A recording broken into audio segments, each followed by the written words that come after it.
যিজন অসমীয়াই বিদেশী খেদিব নোখোজে তেওঁ প্ৰকৃত অসমীয়া হ'ব নোৱাৰে আমি বিদেশী খেদাৰ পক্ষত কিন্তু বিদেশী খেদাৰ নামত বিজেপিৰ এজেন্ডা কাৰ্যকৰীকৰণৰ পক্ষত আমি নহয় 2026 চনত বিজেপিক নিৰ্বাচনী বৰ্তৰণি পাৰ কৰি দিয়া ঠিকা লোৱা মানুহৰ পক্ষত আমি নহয় আপোনালোকে যদি জাতি ধৰ্ম বৰ্ণ ভাষা নিৰ্বিশেষে সঁচাকে বিদেশী খেদিব খোজে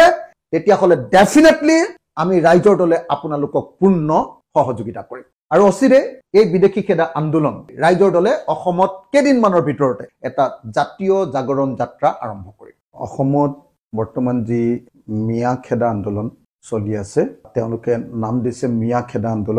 আন্দোলনকাৰীবিলাকে আৰু অসমৰ মুখ্যমন্ত্ৰীও তাক মিয়া খেদা আন্দোলন নাম দিছে আৰু অসমৰ মুখ্যমন্ত্ৰীয়ে কৈছে যে তেওঁৰ পৃষ্ঠপোষকতাতে এই আন্দোলনবিলাক চলি আছে গতিকে অসমৰ মুখ্যমন্ত্ৰীৰ পৃষ্ঠপোষকতাত বিজেপি আৰু আৰএছএছৰ পৃষ্ঠপোষকতাত চলি থকা মিয়া খেদা আন্দোলন সম্পৰ্কে মোৰ প্ৰথম আমাৰ ৰাইজৰ দলৰ পিনৰ পৰা ক'বলগীয়া কথা যে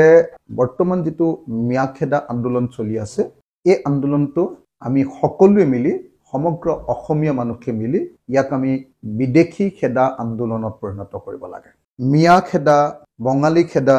মাৰোৱাৰী খেদা বিহাৰী খেদা এই যিবিলাক এটা এটা জাতি বা জনগোষ্ঠী বা এটা এটা ধৰ্মীয় সম্প্ৰদায়ক খেদাৰ যেটো আঁচনি যিবিলাক পৰিকল্পনা এইবিলাক হল সাম্প্ৰদায়িক পৰিকল্পনা কিন্তু জাতি ধৰ্ম বৰ্ণ ভাষা নিৰ্বিশেষে বিদেশৰ পৰা অহা সকলো বিদেশী নাগৰিকক বহিষ্কাৰৰ দাবীটো এটা গণতান্ত্ৰিক দাবী এটা ধৰ্মনিৰপেক্ষ দাবী আৰু এটা জাতিৰ এটা জাতীয় দাবী হ'ব নিশ্চিতভাৱে পাৰে কিন্তু যদি এই আন্দোলনটোক আমি কেতিয়াবা বঙালী খেদা আন্দোলনত পৰিণত কৰি দিওঁ কেতিয়াবা যদি মিয়া খেদা আন্দোলনত পৰিণত কৰি দিওঁ কেতিয়াবা যদি বহিৰাগত খেদা আন্দোলনত পৰিণত কৰি দিওঁ কেতিয়াবা যদি মাৰোৱাৰী খেদা আন্দোলনত পৰিণত কৰি দিওঁ কেতিয়াবা যদি বিহাৰী খেদা আন্দোলনত পৰিণত কৰি দিওঁ যদি এনেকুৱা ধৰণৰ আন্দোলনত পৰিণত কৰি দিওঁ তেতিয়াহ'লে এই আন্দোলনবিলাক হৈ পৰে এটা এটা সাম্প্ৰদায়িক আন্দোলন সেই আন্দোলনবিলাকৰ ফলাফল হৈ পৰে সদায় ক্ষণস্থায়ী আৰু সেই আন্দোলনবিলাকৰ শেষ যেটো কাৰবাৰ সেই কাৰবাৰটো হৈ পৰে সংঘৰ্ষময় আৰু এনেকুৱা যিকোনো আন্দোলনৰ শেষ যেটো সুবিধা সেই সুবিধা সদায় চৰকাৰ বা শাসক শ্ৰেণীয়ে গ্ৰহণ কৰে আমি অসমবাসী ৰাইজৰ কাৰণে কেইটামান কথা ক'ব খোজো প্ৰথম কথাটো হ'ল যে আমি বিদেশী সমস্যাৰ স্থায়ী সমাধানৰ পক্ষপাতী ৰাইজৰ দলে বিদেশী সমস্যাৰ স্থায়ী সমাধান কৰাটো বিচাৰো ৰাইজৰ দলে উজনিতে হওক বা নামনিতে হওক হিন্দুৱে হওক বা মুছলমানেই হওক যিসকল বিদেশী অসমত আছে এজন এজনকে বিচাৰি উলিওৱাটো বিচাৰো আৰু এজন এজনকে বিচাৰি এজনকে তেওঁলোকক অসমৰ পৰা বহিষ্কাৰ কৰি দিয়াটো বিচাৰো এটো স্পষ্ট কথা সেইকাৰণে আমি স্পষ্টকে কৈছো যে মিয়া খেদা আন্দোলনটোক যদি বিদেশী বহিষ্কাৰ আন্দোলনত পৰিণত কৰে তেতিয়াহ'লে হেতুত ৰাইজৰ দল আমি সম্পূৰ্ণৰূপে জড়িত হ'বৰ কাৰণে সম্পূৰ্ণ প্ৰস্তুত মই সেইকাৰণে যিসকল সংগঠনে সঁচাসঁচিকে অসমৰ পৰা বিদেশী নাইকিয়া কৰিব খোজে অকল ধৰ্মৰ ভিত্তিত উন্মাদনাৰ সৃষ্টি কৰিব নোখোজে আৰএছএছ আৰু বিজেপিৰ এজেন্ডাত যিসকল নাই মই তেখেতসকলৰ প্ৰতি বিনম্ৰভাৱে আহ্বান জনাইছো যে আহক আমি সকলো অসমীয়াই মিলি ইয়াক আমি বিদেশী খেদা আন্দোলনত পৰিণত কৰিব লাগে যিজন অসমীয়াই বিদেশী খেদিব নোখোজে তেওঁ প্ৰকৃত অসমীয়া হ'ব নোৱাৰে আমি বিদেশী খেদাৰ পক্ষত কিন্তু বিদেশী খেদাৰ নামত বিজেপিৰ এজেন্ডা কাৰ্যকৰীকৰণৰ পক্ষত আমি নহয় 2026 চনত বিজেপিক নিৰ্বাচনী বৰ্তৰণি পাৰ কৰি দিয়া ঠিকা লোৱা মানুহৰ পক্ষত আমি নহয় কিন্তু আমি বিদেশী খেদাৰ সম্পূৰ্ণৰূপে পক্ষত আৰু বিদেশী খেদিবৰ কাৰণে আপোনালোকে যদি জাতি ধৰ্ম বৰ্ণ ভাষা নিৰ্বিশেষে সঁচাকে বিদেশী খেদিব খোজে তেতিয়া হলে ডেফিনেটলি আমি ৰাইজৰ দলে আপোনালোকক পূৰ্ণ সহযোগিতা কৰিম আৰু অচিৰে অসমত এই বিদেশী খেদা আন্দোলন এই বিদেশী খেদাৰ প্ৰশ্নটোক লৈ অচিৰে ৰাইজৰ দলে অসমত কেইদিনমানৰ ভিতৰতে এটা জাতীয় জাগৰণ যাত্ৰা আৰম্ভ কৰিম প্ৰত্যেক ধৰ্ম প্ৰত্যেক বৰ্ণৰ সকলো বিদেশী 1971 চনৰ 25 মাৰ্চৰ পৰা অসমত থকা সকলো বিদেশীকে অসমৰ পৰা বহিষ্কাৰ এই দাবীত আমি ৰাইজৰ দলে অতি সোনকালে এটা বিদেশী খেদা আন্দোলন আৰম্ভ কৰিম বিদেশী খেদা আন্দোলনৰ পোষকতা কৰিম আৰু তাৰ কাৰণে অসমৰ সকলো ঠাইলৈকে গৈ আমি এটা যাত্ৰা কৰি অসমৰ গাঁৱে ভূঞে বিদেশী খেদা আন্দোলনটোৰ আৰম্ভণি কৰিবৰ কাৰণে সকলোকে আহ্বান জনাম আমাৰ এই বিদেশী খেদা আন্দোলনটোত আমি 5টা মূল বস্তু লৈছো 5টা মূল দাবী যাক আমি জাতীয় জাগৰণ যাত্ৰা বুলি কৈছো সেই জাতীয় জাগৰণ যাত্ৰাৰ মূল ইস্যু 5টা এক নম্বৰ এখন শুদ্ধ এনআৰসি সম্পূৰ্ণৰূপে প্ৰস্তুত কৰা আৰু সেই শুদ্ধ এনআৰসিৰ ভিত্তিত এজনকৈ বিদেশী নাগৰিকক বহিষ্কাৰ কৰা প্ৰথমতে এনআৰসি খন কমপ্লিট কৰা হ'ব কমপ্লিট কৰিব লাগিব চৰকাৰে কমপ্লিট কৰি যিবিলাক 1971 চনৰ 25 মাৰ্চৰ আগতে আহিছে সকলো অসমীয়া মানুহক অসমীয়া বুলি এখন আইডেন্টিটি কাৰ্ড দি দিয়া হয়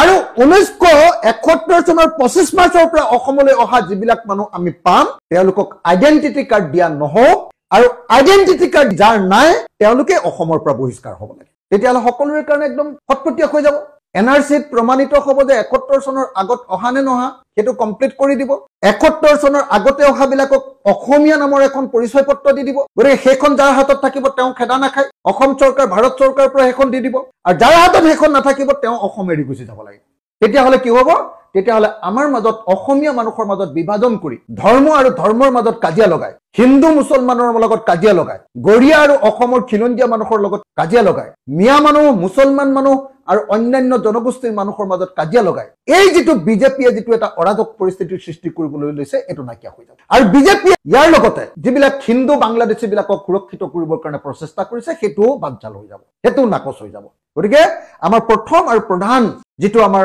জাতীয় জাগৰণ যাত্ৰা সেই জাতীয় জাগৰণ যাত্ৰাৰ বা বিদেশী খেদা আন্দোলনৰ আমাৰ প্ৰথম বা অসমক সুৰক্ষিত কৰা আন্দোলনৰ আমাৰ প্ৰথম আৰু প্ৰধান দাবীটো হ'ব শুদ্ধ এখন এনআৰসি প্ৰস্তুত কৰা প্ৰত্যেকজন অসমীয়া মানুহক এখন আইডেন্টিটি কাৰ্ড দি দিয়া আৰু যাৰ আইডেন্টিটি কাৰ্ড নাথাকিব তেওঁলোকক অসমৰ পৰা বহিষ্কাৰ কৰিবৰ কাৰণে ব্যৱস্থা গ্ৰহণ কৰা নাম্বাৰ 2 অসমীয়া মানুহক সঁচাকে সুৰক্ষিত যদি কৰিব লাগে তেতিয়াহ'লে অসমৰ নাথ যোগী কলিতা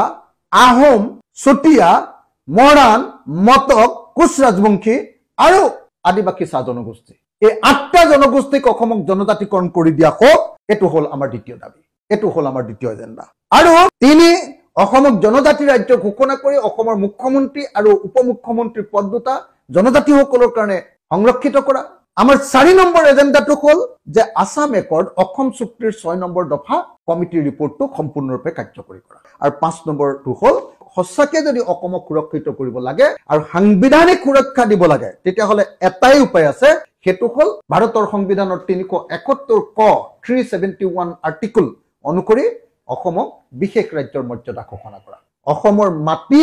আৰু অসমৰ খনিজ সম্পদৰ ওপৰত অসমৰ মানুহক অধিকাৰ প্ৰদান কৰা যেটো নাগালেণ্ডক দিছে যেটো মিজোৰামক দিছে আপোনালোকে সকলোৱে জানে যে নাগালেণ্ডত গৈ কোনেও বেলেগ মানুহে মাটি কিনিব নোৱাৰে পৃথিৱীৰ কোনেও নাগালেণ্ডত গৈ মাটিৰ তলৰ তেল মাটিৰ তলৰ কয়লা মাটিৰ তলৰ চুনহেল খাদিব নোৱাৰে যেতিয়ালৈকে নাগালেণ্ড বিধানসভাই হেতু অনুমতি নিদিয়ে আইন পাছ হ'ব লাগিব তেতিয়াহে তেওঁলোকে পাৰিব কোনো কেন্দ্ৰীয় আইনৰ জৰিয়তে আমাৰ ইয়াত যেনেকৈ তেল ওলালে ONGC বা অইলে লৈ লয় তাৰ বিনিময়ত আমাক মাত্ৰ 12 টকা 50 পইচাৰ ৰয়্যালিটি দিয়ে 100 টকা হেতু কৰিব নোৱাৰে হেতু কিয় কৰিব নোৱাৰে আৰ্টিকল 371 ৰ কাৰণে যেনেকৈ কা আইনখন গৃহীত হ'ল সংসদত কিন্তু নাগালেণ্ডত কাৰ্যকৰী নহয় ঠিক তেনেকৈ কেন্দ্ৰীয় চৰকাৰে জাপি দিব খোজা যিকোনো আইন আমাৰ বিধানসভাত পাছ নোহোৱালৈকে তেতিয়াহ'লে কাৰ্যকৰী কৰিব নোৱাৰিব আৰু তেতিয়া অসমীয়া জাতিৰ ভৱিষ্যত সুৰক্ষিত হ'ব এই 5টা যদি হৈ যায় তেতিয়াহ'লে অসম সুৰক্ষিত হ'ব অসমৰ স্বাৰ্থ সুৰক্ষিত হ'ব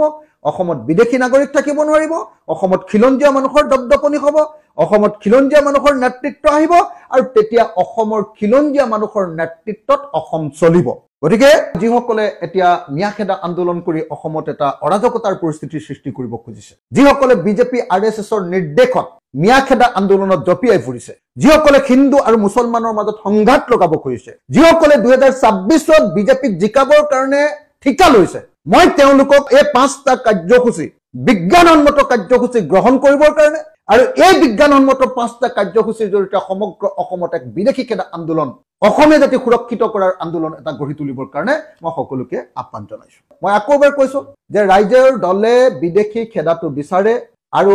অহা 16 আগষ্ট তাৰিখৰ পৰা অসমত বিদেশী খেদিবৰ কাৰণে এটা জাতীয় জাগৰণ যাত্ৰা ৰাজ্যৰ দলে আৰম্ভ কৰিব কিন্তু বিদেশী খেদাৰ নামত সংঘৰ্ষমূলক নৈৰাজ্যবাদী ধৰ্ম আৰু ধৰ্ম জাতি আৰু জাতিৰ মাজত কাজিয়া লগোৱা আৰু বিজেপিক সহায় কৰা সাম্প্ৰদায়িক বিজেপিক সহায় কৰিবৰ কাৰণে কৰা কোনো কামৰ আমি কেতিয়াও সমৰ্থন নকৰো গতিকে যিসমূহে সঁচাকে বিদেশী সমস্যাৰ সমাধান কৰিব খুজিছে আমাৰ এই কথাখিনি বিবেচনা কৰক আৰু আহক আমি সকলোৱে মিলি বিদেশী মুক্ত অসম এখন গঠন কৰো আৰু তাৰ কাৰণে কাম কৰো ধন্যবাদ জয় অসম